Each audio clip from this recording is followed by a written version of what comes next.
80க்கும் மேற்பட்ட வன ஊழியர்களின் கண்காணிப்பை மீறி புல்லட் யானை இன்று அதிகாலை 2 வீடுகளை உடைத்தது. வீட்டில் உறங்கிக் கொண்டிருந்த தோட்ட தொழிலாளர்கள் குழந்தைகளோடு பின்பக்க வழியாக சென்று உயிர் பிழைத்ததாக வேதனையுடன் தெரிவித்தனர். நீலகிரி மாவட்டம் பந்தலூர் அருகே உள்ள தேயிலை தோட்ட குடியிருப்புக்குள் புல்லட் என்ற ஒற்றை காட்டு யானை நுழைந்து கடந்த சில நாட்களாக அட்டகாசம் செய்து வருகிறது.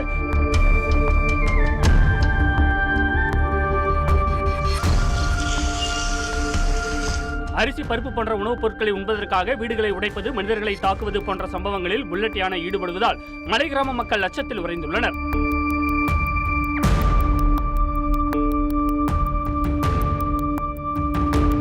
கடந்த 10 நாட்களில் 35க்கும் மேற்பட்ட வீடுகளை சேதப்படுத்தியுள்ள நிலையில் 2 கும்கி யானைகள் வரவழைக்கப்பட்டு புல்லட் யானையை விரட்டும் நடவடிக்கையில் வனத்துறையினர் ஈடுபட்டுள்ளனர். மேலும் ட்ரோன் கேமராக்கள் மூலம் யானையை கண்காணிப்பது, இரவு நேரங்களில் தீமூட்டி யானையை அச்சுறுத்துவது, வீடுகளின் வாசலில் வேப்ப எண்ணெயுடன் மிளகாய் பொடி கலந்த துணியை கட்டுவது போன்ற பணிகளையும் வனத்துறையினர் மேற்கொண்டனர்.